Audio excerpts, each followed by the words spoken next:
Alô, amigos! Estamos de volta para mais um programa O que é o Espiritismo?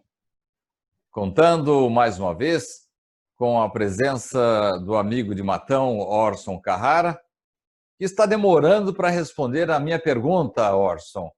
Afinal de contas, o que é o Espiritismo, Orson? Pois é, meu caro Sidney, internautas, ouvintes, amigos queridos. O que é o Espiritismo? Quantas considerações decorrem dessa pergunta magistral? Ela é imensa, essa pergunta. Precisamos de várias abordagens. Orson, no programa passado, nós falamos ligeiramente sobre a criança.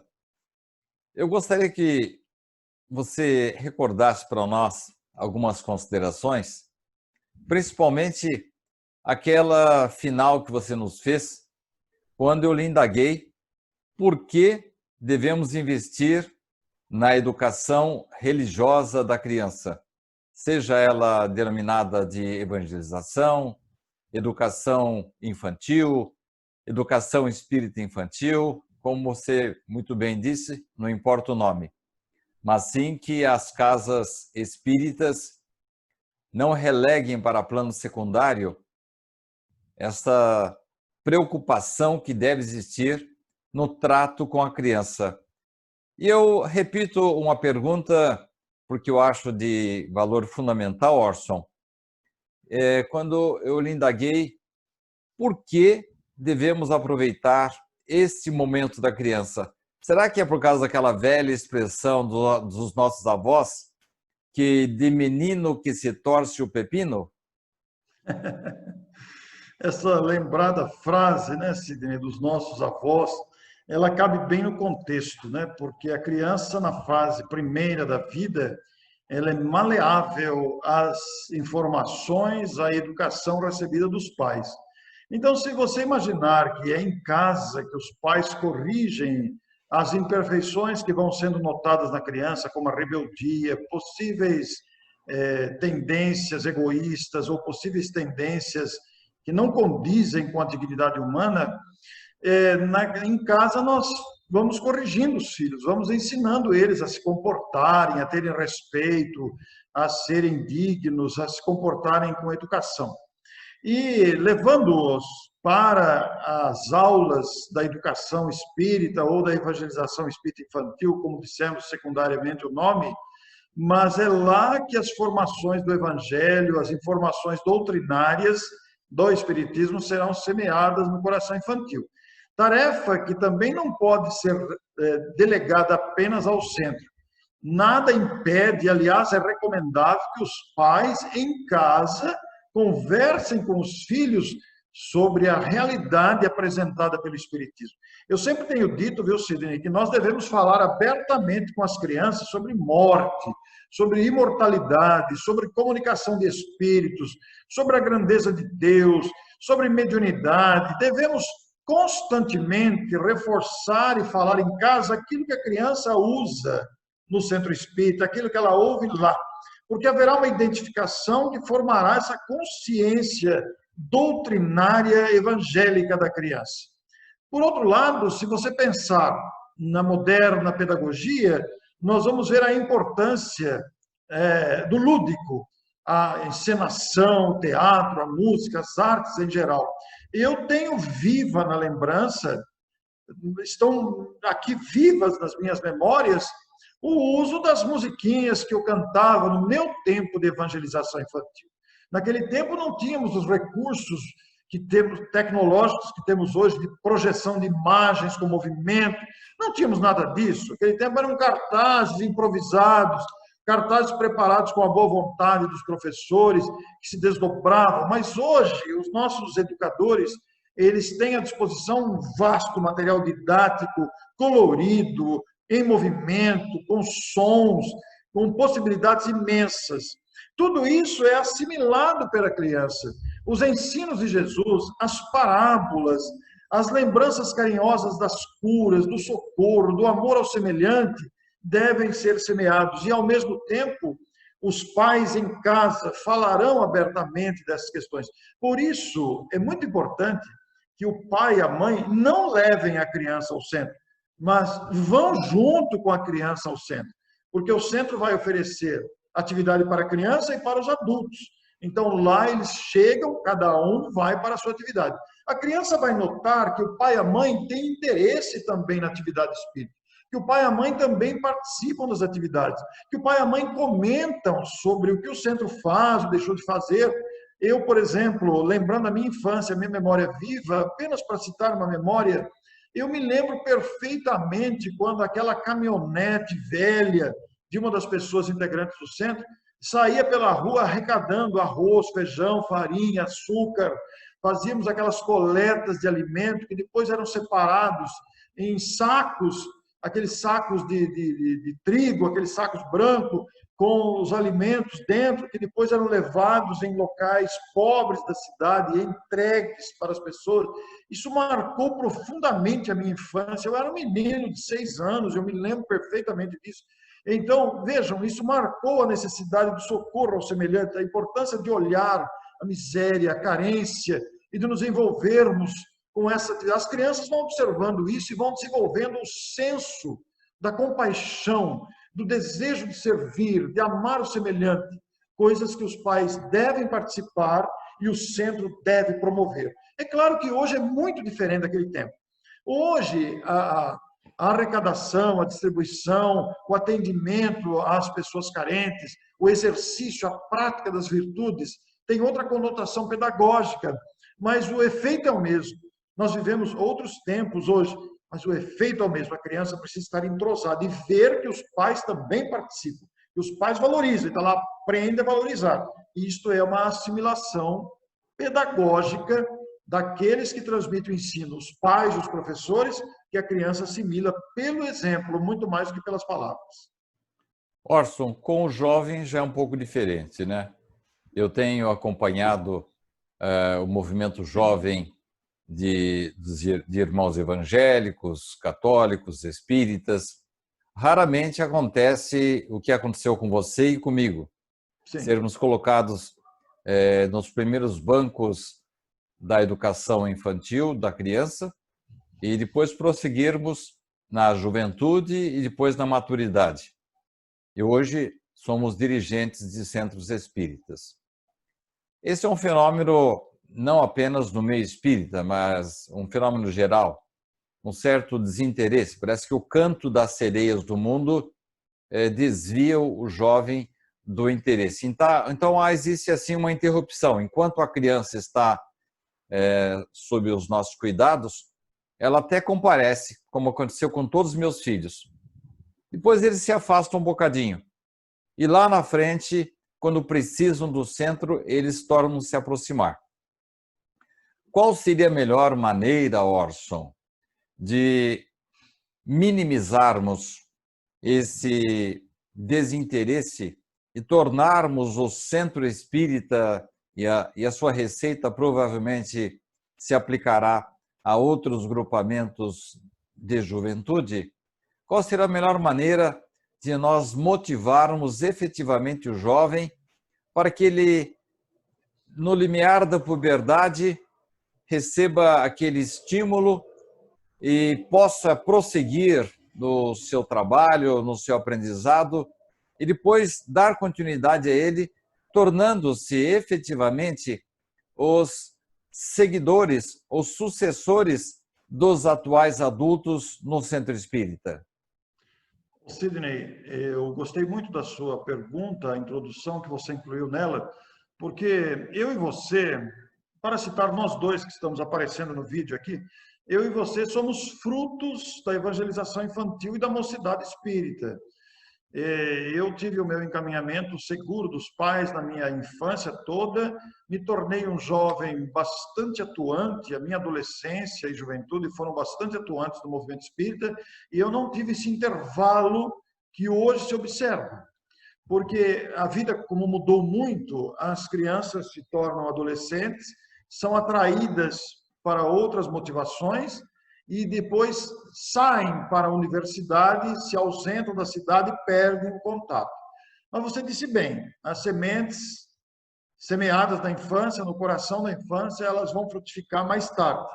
Tem um intervalo grande aí, E os movimentos de mocidades espíritas, no nosso caso, a mocidade espírita hoje, não se comparam aos movimentos de mocidade espírita do passado. Eu tive uma época muito expressiva de atividade de movimento espírita.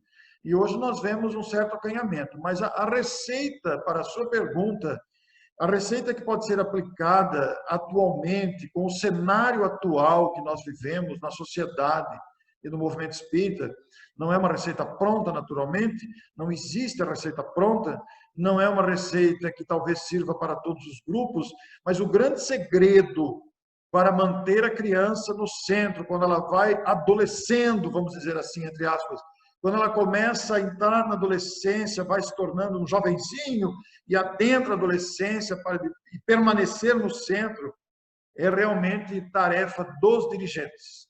Os dirigentes devem abrir espaço no centro para esta faixa etária, porque há uma tendência, isso não são todos, é claro que há exceções, de considerar que o adolescente, os jovens são muito barulhentos, que eles querem pôr música alta no centro, que eles querem, não respeitam, mas não é isso, é o tempo deles. Eles sabem, nós, os adultos, os dirigentes, temos que ter compreensão com a idade deles e dar-lhes oportunidade. E hoje, as artes, seja a música, seja o teatro ou outras manifestações de arte, são grandes aberturas para que o jovem permaneça, para que ele se sinta atraído para atuar no movimento espírita e participar do centro. E o centro deve abrir espaço. Claro que ninguém vai querer exageros no centro, conversando-se com jeito, jamais impondo, jamais cobrando, mas abrindo, fazendo aberturas. Eu sou testemunha, já presenciei muitos fatos de dirigentes proibirem que o jovem coloque música, que o jovem cante, que o jovem... Qual a razão da proibição? Qual a razão? Que mal há numa música cuja letra é bonita, é espiritualizante? Às vezes o jovem está querendo usar guitarra, está querendo usar bateria, mas aqueles instrumentos, se atrelados a uma música de sensibilidade, a uma música que estimule o crescimento moral, o crescimento social, intelectual do jovem, sem interferir na harmonia, sem interferir na constância da programação do centro, se nós verificarmos isso, é possível, é viável, desde que tenhamos diálogo. Mas há uma tentativa de resistência, uma tentativa de proibição, isso afasta mesmo. Então, quando há proibição, quando há tentativa de resistência, o jovem se afasta. Então, a receita é atraí-los com o trabalho que eles possam desenvolver. Há muitos jovens talentosos em muitas áreas, bem dispostos, acessíveis. Tem os mais rebeldes, é próprio da idade, aqueles que questionam, Deus não existe. Eu já vi muito isso em filhos de vários religiosos, de vários segmentos, mas isso passa. A semeadura não será em vão, vai frutificar mais tarde. Mas aqueles que estão conosco, vamos dar oportunidades. Eu, quando fiquei adolescente, eu tive a oportunidade de cuidar dos livros, da livraria, da biblioteca, então fazia controle da entrada e saída dos livros. Eu tive essa oportunidade, me deram essa oportunidade. Então, vai muito da habilidade do dirigente de conversar com o jovem. Olha, nós estamos precisando de tais tarefeiros. Qual que você gostaria de ter uma tarefa? Aí o jovem vai apresentar várias desculpas. Tal dia não posso, mas que dia você pode? Entendeu? Então, são coisas que nós temos que ter a perspicácia de perceber esses detalhes. Nós temos um modelo aqui em Bauru bem interessante. Uma igreja evangélica, e eu noto, assim, com muita alegria, que eles são muito bem preparados, muito bem organizados, e às vezes eu noto que chega a família inteira, desde os pais, os jovens, as crianças, e todos têm atividade. E eles se utilizam muito da música, da arte, eles têm conjuntos musicais, e, para dizer a verdade, Orson, eu sinto falta disso no centro espírita. Na minha meninice, meus pais eram católicos, e eu frequentava uma igreja católica e, de repente, quando terminou a chamada cruzada, eu fui misturado com os adultos e com as missas em latim, desinteressei-me imediatamente. Mas acho que se hoje eu encontrasse com aquela idade, com os conjuntos, com as músicas que atualmente existem no movimento católico e com maior intensidade ainda no movimento evangélico, eu não sei não se eu estaria aqui conversando com você, viu, Orson, porque eu teria sido atraído pela arte, pela música. Agora, resumindo a sua resposta anterior, eu queria que você voltasse a falar no assunto. O segredo, então, seria a arte, particularmente a musical, e o trabalho para que o jovem se motive a ligar ao centro espírita? Olha, Sidney, voltando ao começo da sua pergunta, eu também sinto falta de música no centro. Os centros, eles deixaram de se utilizar desse recurso extraordinário que é a música, que sensibiliza, que comove, que espiritualiza, que nos emociona. Eu também sinto falta. Eu acho que o movimento espírita está subestimando o valor da música e precisamos investir mais na abertura das nossas reuniões. Lá em São José do Rio Preto, você conhece o Centro Espírita Francisco de Assis, Sim. que tem um coral maravilhoso que se apresenta lá meia hora antes da palestra. Aquele maestro é o maestro mais entusiasmado que eu já conheci na minha vida de palestrante, pelo entusiasmo que aquele rapaz transmite na condução do coral. Então, eu penso que a arte, agora respondendo a sua pergunta, a arte é o melhor caminho para atrair o jovem, principalmente a musical. Eu concordo com você. Dar oportunidade de que esses conjuntos se apresentem, porque esse conjunto se apresentando, seja antes, seja depois, vai atrair outros jovens. Mas há um outro caminho também que hoje pode ser utilizado. Os jovens, nós apanhamos com isso. Na nossa faixa etária, e eu confesso para você, apanho, estou aprendendo bastante, mas apanho bastante. A tecnologia da informática, da internet, que os jovens dominam na ponta dos dedos, você dá um celular para eles, eles fazem na hora. Agora, você imagina o centro se utilizar dessa facilidade que os jovens têm e propor, olha, nós precisamos fazer isso no centro, você não quer fazer para a gente? Eu tenho certeza que eles farão. Farão e farão com competência, basta você ir apresentando. Os jovens têm uma facilidade com isso, né? Eles nasceram, encontraram as ferramentas, os instrumentos próprios e podem desenvolver grandes projetos em favor da instituição espírita na utilização dos recursos tecnológicos da internet e da informática. Então, eu penso que esses dois recursos... Aliás, vamos acrescentar o terceiro, que é o teatro. Entre o teatro, a música e a internet são os grandes diferenciais hoje para atrair os jovens. Em primeiro lugar, a música. Eu penso que os centros espíritas precisam abrir mais espaço para a música. Cantores individuais, corais, nós temos vários corais do movimento espírita, mas cantores individuais, duplas, trios, fazem a alegria dessa harmonização do ambiente. A pessoa chega no centro, já tem alguém cantando, já tem uma música ali, a pessoa se preparou e os músicos, os artistas gostam de se apresentar. Então, penso que esse é um recurso indispensável. Num centro espírita pequeno aqui de Bauru, todas as vezes que eu vou lá, há uma pessoa cantando e o público canta junto também. Há uma interatividade muito grande. Mas eu quero voltar numa tecla que você tocou e também me tocou na minha juventude. O trabalho. Quando o jovem é convidado a participar de alguma atividade, ele se sente, vamos dizer assim... valorizado. Como? Valorizado. Valorizado e sente que ele está fazendo parte da instituição.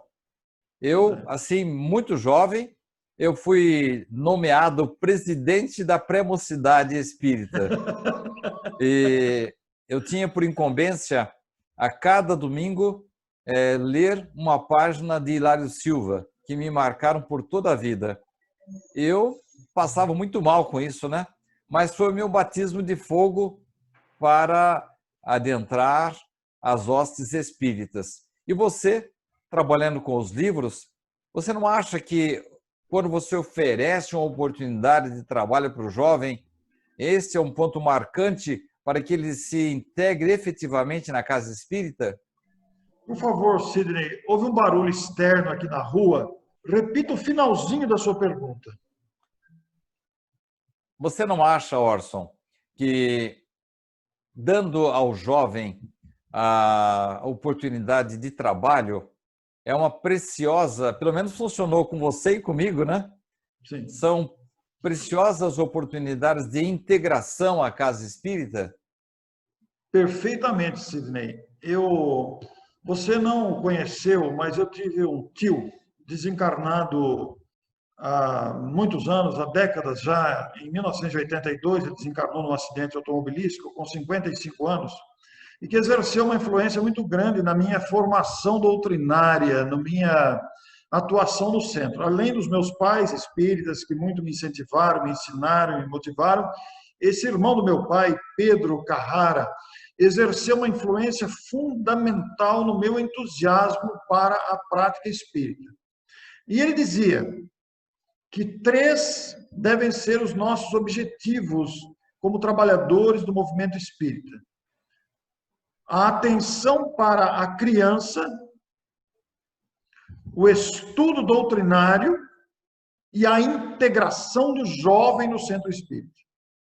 A integração do jovem no centro espírita, ela é fundamental para que o jovem continue e seja o adulto dirigente da manhã.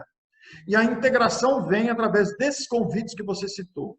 Do trabalho, é preciso identificar a sintonia que o jovem tem com este ou com aquele trabalho e dar-lhe, sim, convidar-lhe para... Não obrigar, precisa sentir o que ele gosta de fazer. Você vai conversando, vai convivendo com a pessoa, você vai percebendo o gosto, a tendência, a capacidade e convidá-lo a trabalhar. Esta integração, ele se sente parte e aí ele se torna um integrante que será o adulto dirigente de amanhã. Foi o que aconteceu comigo, foi o que aconteceu com você e pode acontecer com tantos. E eu conheço vários que estão assim, que eles se tornam integrados. Então, a integração do jovem no centro espírita, a atenção à criança e o estudo doutrinário é o tripé que garante a sustentação de uma casa espírita e cumpre a sua função. Nós estamos no final do programa, mas eu quero que você dê uma palhinha a respeito das atividades que devem ser desenvolvidas no centro espírita e até fora do centro espírita, os chamados eventos doutrinários. Nós devemos trazer gente de fora para falar no centro, Orson? Eu penso que essa é uma atividade essencial para o movimento espírita, porque cria, da mesma forma que você falou da integração do jovem no centro espírita, os eventos doutrinários criam a integração das casas, integração dos espíritas, que se encontram, tarefeiros, médiuns, trabalhadores, jovens, crianças, famílias inteiras e especialmente dirigentes. Os eventos devem ser estimulados, fortalecidos, porque aproximam. E eles têm uma vertente muito interessante, né? Os eventos alimentam a causa espírita. A casa espírita alimenta a causa alimenta a casa. É uma troca. Os eventos devem ser estimulados. E nós devemos, sim, convidar pessoas de fora para virem à nossa cidade, virem à nossa instituição, desde que conheçamos, é claro, né, que tenhamos referências, para não corrermos risco de deslizes doutrinários, etc. E isso hoje em dia é muito fácil, porque há indicações, há material na internet para pesquisar, mas trazer pessoas de fora na nossa casa, uma vez por mês, pelo menos uma vez por mês, trazer alguém de fora, mas é claro que poderá ser mais vezes, né, por mês, se tiver uma estrutura, organização para isso, alguém que cuide disso, é uma tarefa muito importante, porque isso areja a casa. Você intercambiando com outras pessoas, com outras ideias, você vai tomando conhecimento daquilo que você deve fazer e daquilo que você não deve fazer. Por isso, Sidney, um recado importantíssimo para todos nós, cabe para mim. Eu falo primeiro para mim, uso para mim e gosto de usar. Todos os palestrantes devem ouvir outros palestrantes, porque você cria uma referência daquilo que deve ser feito, daquilo que não deve ser feito, você aproveita da experiência do outro, você aprende com a experiência do outro, você agrega a sua própria didática, o seu próprio conhecimento. Uns aprendemos com os outros, por isso que é importante essa integração através dos eventos e de trazer companheiros de fora para seminários, conclaves, debates, entrevistas, etc. Eu estou sendo privilegiado, né? Com essa série de entrevistas aqui. Assim como aprendi muito entrevistando o Richard Simonetti, estou aprendendo com você agora, Orson. Sidney, para mim está sendo uma honra, porque eu também estou aprendendo. Eu tenho que pensar doutrinariamente nas questões que você me faz, né? Eu tenho que pensar nelas. Nós estamos gravando um programa que vai ao ar, vai ficar disponível. Quer dizer, é uma coisa que vai ficar. Amanhã depois, quanto é que você falou aqui no programa lá? A responsabilidade é muito grande, né, Sidney? Tá certo, Orson. Bem, Orson, muito obrigado pela sua participação no nosso programa de hoje. Eu que agradeço essa oportunidade maravilhosa de pensar, de raciocinar doutrinariamente sobre o que é o Espiritismo. E a você que vem nos seguindo, nos acompanhou mais uma vez no programa de hoje, o meu agradecimento e a promessa de que na próxima semana estaremos de volta com mais um programa O que é o Espiritismo? Até lá!